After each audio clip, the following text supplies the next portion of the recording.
Right now, every cellular phone provider in this country is trying to get your attention because they know that the Christmas season is a great time to sell you a phone. And so they are like polishing up their speeches and they're making all their products look nice and shiny. And they've got a lot of things to tell you about. Like they got new phones and new plans and more lines, all to sell you a new phone. But what's interesting to me is when you listen to their commercials or you listen to them when speaking in the store, it's amazing to me how much they don't talk about it being a phone, right?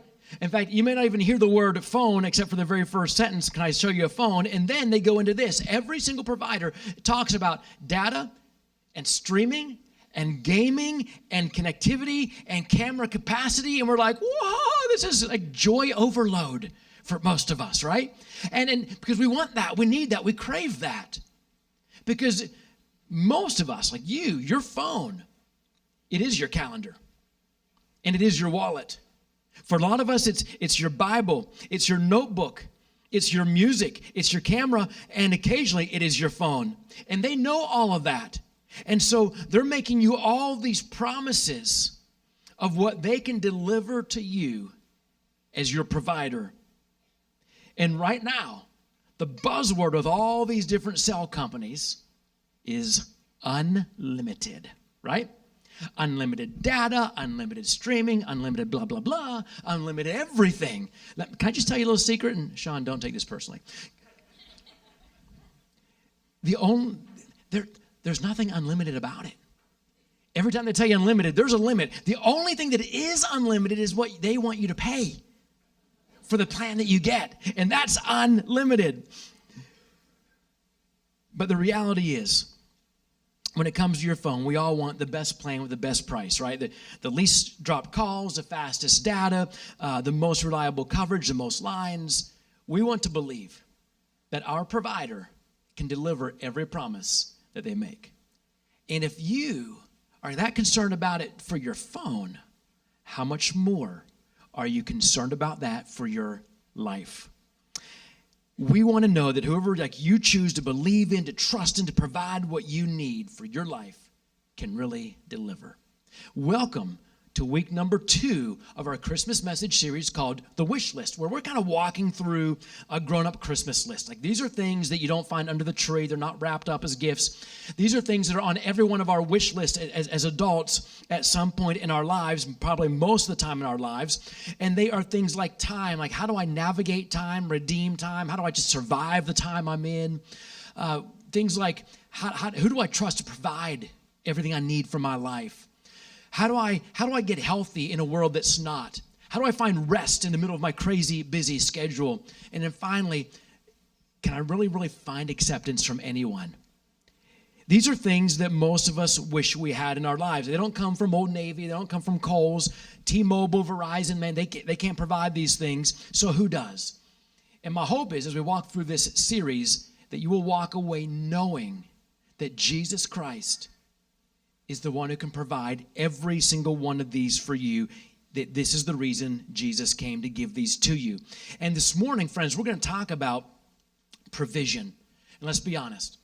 We rely on a lot of things to provide for our lives. We trust a lot of things to provide for our lives. Some of you, maybe you trust your parents. Maybe you trust your grandparents, your family, your friends. Maybe you count on your education or your job. Maybe you count on your bank account or our culture. Maybe for you, you believe the world holds all the answers. Or maybe for you, you believe you hold all the answers. Like you're going to rely on you and you're going to make it up as you go along. And to be honest, there are seasons in life when certainly many of those things are fair. But you will come to a season in your life, you'll get to a day in your life where you're going to find out all those things you're leaning into and counting on to provide for you, that those things are all limited in what they can provide for you. So this morning, I want to show you the only true unlimited plan from the only true unlimited provider. And I don't have to slick up any ads for this or polish up any speeches for this, because he speaks for himself. He shows what he can do. He's proved it from generation to generation. His name is Jesus, and he's not limited to games and data and streaming. He never drops a call. He never loses service. And when it comes to the minutes that he promises you, let's just call that eternity, right? He is the provider you can count on. So for every direction and every decision of your life, for every encouragement, affirmation, and physical need that you have, he is the very best provider. And to convince you of that this morning, and to remind you that this morning, I'm going to give you like God's credentials. I'm going to talk about Jesus, but when I talk about Jesus, I'm talking about God. When I say God, it means Jesus. They are interchangeable. I want you to understand that. I want to give you 4 reasons why you can trust God to provide everything you need this morning, the credentials that God has to be your provider. So let's jump right into it. These are found in your insert. These are your fill-ins. So grab that sheet out of your bulletin, grab the pen beside you, and you can begin writing like immediately, because here's number 1. Credential number 1, God has unlimited knowledge. Say it with me. God has unlimited knowledge. Listen, God created everything. I don't know if you believe the Bible or not, but I do. I believe it is the written account of the history of the world. I believe it is our story written to us and reminding us of God's story in our story. And I believe the very first statement is accurate and true, that Genesis 1:1, in fact, read Genesis 1:1 with me from the screen. In the beginning, God created the heavens and the earth. Like in the beginning, before there was anything, out of nothing, God created everything. God created everything. I know for some of you, this is a leap of faith. This is that conversation about intelligent design. Like if there's a building, someone built it. If there's a universe, someone made it. And I'm not telling you have to buy into this morning. But let me introduce you to a guy who did. His name was John. John lived a long time ago, but he was a real guy. He lived a real life, had a real job, was part of a really great, successful business. And one day, John met Jesus. And John listened to Jesus. And for 3 years, John watched everything that Jesus did. And at the end of that time, John put all those things together. He took everything he saw and everything he heard and everything he learned about Jesus, and it compelled him to write this. This is a letter that John wrote to the whole world, to the people of his day and to everyone that would come after, like even to us today. He's so excited writing this. He starts out with these words in the gospel according to John. He says, in the beginning was the Word. And I don't want you to be confused by the word. The Greek word there's logos. It was a concept that the Greeks understood, that the Jews understood. And what John was doing, he's just taking something in his culture that they understood, and he's making it personal. He's bringing it close. He's going to give it a name. And so for our purposes this morning, every time you hear the word, you can just think the name Jesus. So in the beginning was the Word, like in the beginning was Jesus. And that's the beginning of the beginning of the beginning, even before Genesis 1. In the beginning was the Word, Jesus, and the Word, Jesus, was with God, and the Word, Jesus, was God. He was with God in the beginning. Listen, John wasn't dumb. John had met Jesus, walked with Jesus, talked with Jesus, lived with Jesus for 3 years, and he vetted Jesus against everything the world knew. He vetted Jesus against everything the world had taught him, against his whole life experience. And at the end of that day, he believed that Jesus really is fully God. He was present way back in the beginning. But that's not all. Listen to this, verse 3. And through Jesus, all things were made. Without him, nothing was made that has been made. There is nothing in creation that God did not create. God made everything, and here's what that means. He knows how everything works. Unlike moi. For instance, about a week and a half ago, our microwave blew up. I'm not talking sparks or anything like that. I'm just talking just quit working. When it was plugged in, it had this annoying hum, and the little digital readout, they just had dots across it. And so, being the genius that I am with microwaves, I did what I knew how to do. Hey, Google, How do I fix my microwave? Right? And Google went through, tells what to do. We look it up. Well, here's what you're supposed to do. I push the right buttons. I plug it back in. I hold this button. I do that. Nothing. Still do the same thing. Let's do it again. Hey, Marcia, read it. Make sure I'm not missing it. Let's do it again. Nothing. So it's not working. So again, being the genius that I am, I took a screwdriver and I took it apart. And this is the thing that's mounted, above our stove. And so I take out the panel. And you ever look at back on those panels? They're fun. There's all kinds of stuff back there. There's all kinds of wires and knobs and stuff like that. And I'm looking thinking, I have no idea what those things are and what they do. So once again, I did what I knew how to do. That's what you do, right? If you don't know what to do with it, you blow on it, right? And that makes it do something. I don't know. And then I put my finger in there. I just started checking things. I didn't want to break anything. I started wiggling, anything loose. And then I put it back up there. I screw it back in, thinking, let's try it again. Nothing. I couldn't believe my genius was not working. I blew on it twice. It still didn't work, And so I put it back in. I push the buttons. Nothing's working. So I did the next thing I knew how to do. I drove to Home Depot. I got me another one, right? I don't make microwaves. I don't understand how microwaves work. God made everything. God understands how everything works. God created you. He understands how you work, when you work. He understands when you don't work. He knows how to fix you. This is so cool. God never has to Google. You'll never hear God say, hey, Google, tell me why Matt's broken. You'll never hear God turn to Google. God never has to outsource anything. So listen, if you're going to trust you with someone or something to source your life and provide for your life, why would you not go with the one who made you and knows you better than anyone else? His name is Jesus Christ. He made everything. God has unlimited knowledge. Here's credential number 2. God has unlimited power. Write that in. God has unlimited power. You don't have to walk around ever wondering if Jesus has enough power. You just walk with Jesus for a short time and you see he has more than enough power. In fact, last week, remember, we talked about the time Jesus was in a boat with some of his followers, and while they're going across the sea, this huge, furious storm whipped up. And the guys in the boat with Jesus were like, Jesus, we're going to die. And Jesus is like, you just don't have enough faith. And he stood up and he looked at the wind and the waves. He said, peace, be still. And the waves died down and the wind laid down and it went immediately calm. And the guys in the boat were like, whoa, who is this guy? That even the wind and the waves obey him. They got a glimpse of his power like they'd never seen before. And Jesus just continually demonstrated his power over sickness, over disease, over demons.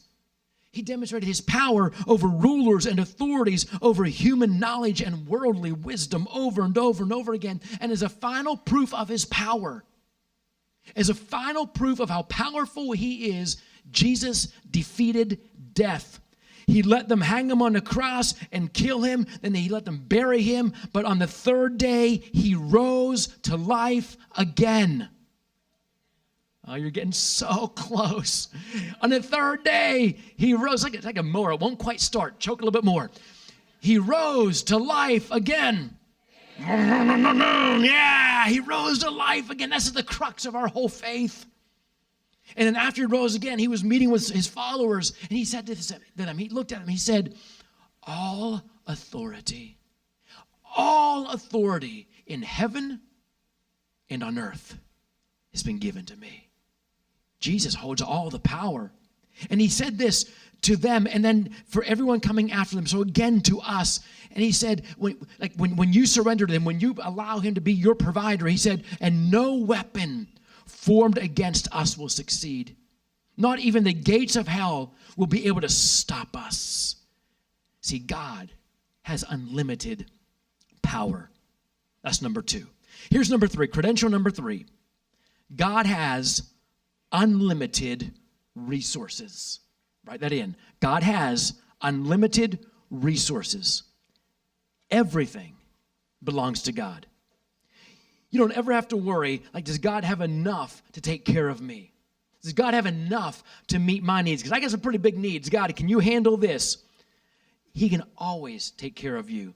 But will he ever drop my calls? Are there any dead spots where he won't reach? No and no. There was a time when God's people were, bringing sacrifices to him like they were supposed to do, but they got it mixed up. They were bringing sacrifices of animals and drinks and stuff and, burning them and sacrificing them on the altar like, oh, God must be hungry. Let me give this to God. Or God must be thirsty. God must need some more of what I have. And God's like, did you really think that? That what you have is something that I need? That I run short on anything? And that's why you're doing these sacrifices? In fact, here's what God said to them in Psalm 50 to remind them. He said, every animal of the forest is mine, and the cattle on 1,000 hills. I know every bird in the mountains, and the creatures of the field are mine, for the world is mine, and all that is in it. In fact, friends, you may not believe this, but God doesn't even need your money. God does not need your money. You might be thinking, well, then why do we take up an offering? Woohoo, we're free. Listen, I think, no. I think God laughs at us when we think, oh, here comes a plate. God must be running short this week. God must be draining all God's resources. Better put a little extra cash in the plate. Listen, tithing and giving was never a financial issue. It was always a heart issue. It's always a spiritual issue. God's just saying, hey, I just want to know if you're in. Do you belong to me or not? Are you with me or are you not? This has always been not a financial issue, but a spiritual issue. God does not need anything that we have. Everything already belongs to God. God has unlimited resources. And here's something cool about this. Instead of you having to pay to be part of his network, he paid for you. Go tell that to Sprint. I probably just got in trouble for that. Sorry. Hey, but listen, friends, as good as all these things are, unlimited knowledge, unlimited power, unlimited resources, the thing that makes all of those things okay is number 4. Here's credential number 4. Write this in. God has unlimited love. God has unlimited love. Write that in. And when you're done writing it, I want you to stop and look at it. In your mind, read it. Measure it. Think about it. Because, see, here's the thing. Can you imagine God having unlimited knowledge, unlimited power, unlimited resources, and him being a vengeful and hateful God? Can you imagine him having all those things we've talked about so far, but not loving you? How terrifying would this life be? How scary would your life be? Knowing there's a God who has everything he needs and he can destroy you at any moment, and he just plays with you for sport. That's a terrifying thought. But the reality is, God has unlimited love. If he didn't, man, he would be worse than like Sauron or Lord Voldemort. Okay, tell me someone got that, okay? Because I was like pulling teeth last night. Okay, let me give you a glimpse of where all these things come together, of how they play together, these promises and these credentials. We're going to read something that's recorded for us by a man named Matthew. And Matthew was actually a friend of John, who we read from earlier. And Matthew, he was one of Jesus' followers. And the way that Jesus and Matthew met is really, really a great story. I'll just tell you a real quick little bit of it. But Matthew was a tax collector, which means he was a traitor. Matthew wasn't liked by anybody. He made his living. He lined his pockets financially by cheating other people out of their finances. So nobody liked Matthew. He stole from people, basically. And one day, Jesus walked up to Matthew's tax collector's booth. He said, Matthew, come follow me. And the people who were like with Jesus, the other people who were already following Jesus, people like, Peter and Andrew and James and John, they're like, wait, what? we thought you were going over there to convict him. And we're like, rah, rah, we're with you. But we thought you just said, come follow. You like, join us. And Jesus said, I did. Well, we don't want them. You don't have a choice. And Matthew followed him. It was an awkward situation. I mean, nobody he was arm's length from everybody. Not even his family would invite Matthew over for Christmas dinner. Nobody liked him. See, the people in that culture, they had a special category for tax collectors. There were Pharisees and Sadducees, the high important people. Then there were all the regular people. Then all the sinners. And below them were the tax collectors. Which is why I love the fact that it's Matthew who recorded what we're about to read. Because Matthew understood what it meant to be shut out and ostracized. Matthew recorded this for us. I bet he wrote this thinking heavily about the day he decided to follow Jesus before they actually came to like him. So let me give you this quick context. Matthew recorded it for us. Jesus has just finished delivering his first sermon. It was a big sermon. He's up on this mountainside. He's the Sermon on the Mount. And it's his breakthrough day. And all these people are gathered out. They're listening and they're learning. And Jesus absolutely killed it. And he comes off of the hillside. And all those people that were listening are now going to join him and follow. This is how it happened. This is Matthew chapter 8. If you've got your Bible, open up or just swipe on your phone. Matthew 8, 1 through 4. Matthew writes, when Jesus came down from the mountainside, large crowds followed him. A man with leprosy came and knelt before Jesus. Uh-oh. That can't be good, right? Because what do you know about lepers in that culture? They were ostracized, right? They were, you're not allowed to be part of us. You're not allowed to be near us. There were all these laws about lepers. Let's just say, Matt, that you're a leper for a second, okay? He's not. Okay, but we pretend that you are. If you're a leper and I'm just a normal guy walking by and I see you, then you have to keep a certain distance from me, according to which way the wind's blowing. So you're like, okay, it's okay. Rich is upwind from me. I can be within 30 feet of him. That was the law. But oh my gosh, if the wind shifted, you're like, oh no, now Rich is downwind from me. I would have to walk away from you, and you would have to walk as far away as that wall to get away from me, because they had these crazy laws about lepers. You're so ostracized. In fact, lepers in that culture, they had to wear a bell around their neck just so you knew they were coming. They had to shout out, unclean, unclean, I'm coming near some people. No, I'm unclean, I'm a leper. When I was in seminary down in Wilmore, Kentucky, there were several times that my friends and I would leave the seminary and go across the street to Asbury College to go to their grill to grab something to eat, late night studying. And we were always accused, the moment we walked on their campus, of trying to find a wife, right? All the seminary guys, we're just vultures apparently looking for a wife. And so we would go over there and we would go into the grill to grab a bite to eat. We felt like we had to say, unclean, seminarian. Unclean, ding-a-ling-a-ling-a-ling, seminarian from across the street. And the reality was, we were just going over there to get something to eat. And they had way better looking women than we did.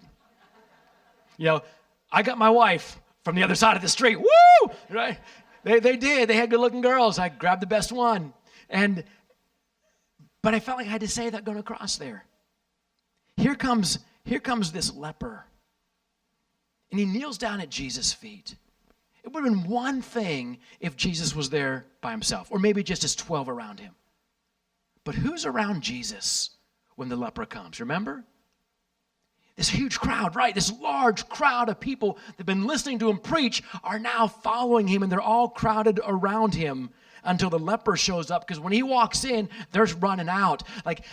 Husbands are grabbing their wives, and mamas are grabbing their kids to protect them from the man with leprosy. But it's like this guy with leprosy doesn't even see that. He is laser focused. He falls at the feet of Jesus.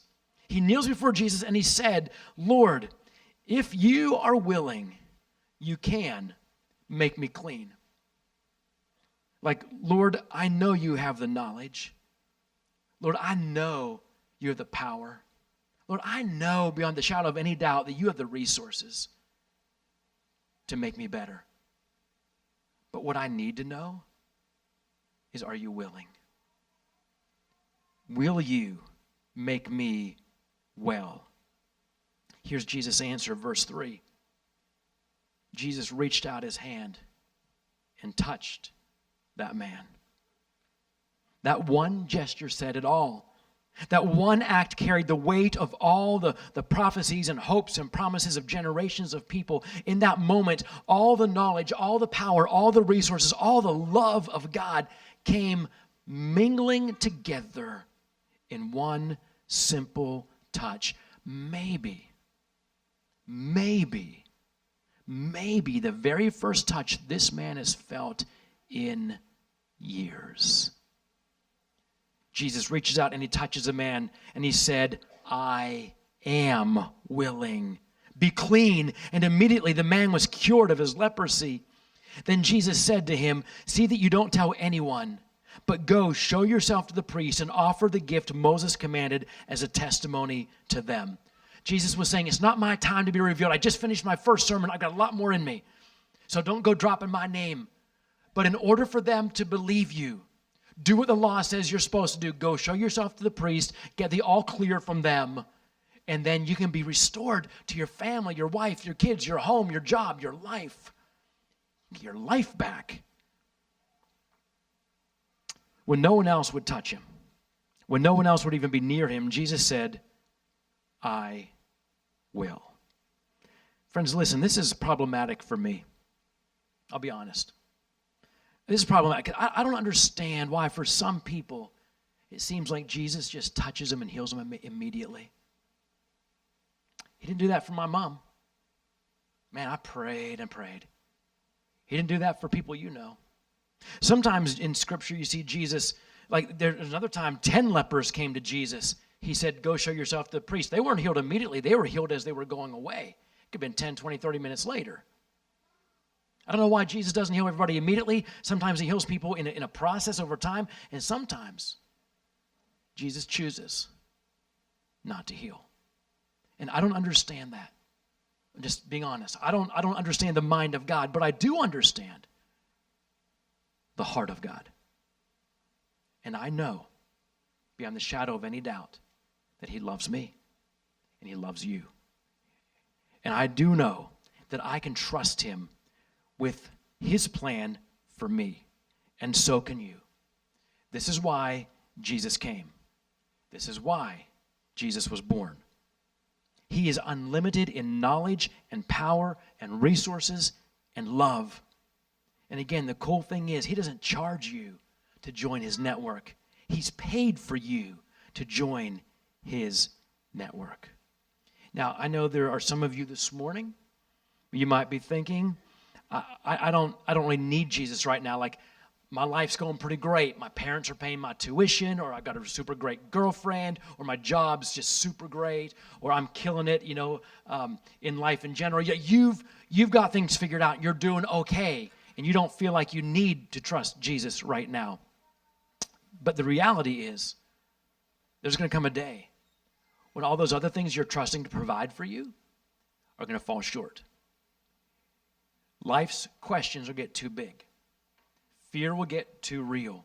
Challenges get too much. And the world simply doesn't have the answers. And then, on that day, you need to know that what you're relying on is limited. But there is one source that can provide everything for your life. Doesn't come with promotions or dollar signs attached. Instead, he comes with promise and he comes with power. And he's willing to meet you wherever you are. Even if everyone else is running away from you, he will stand in front of you. And his credentials are amazing. And his offer isn't just seasonal. It's good for eternity.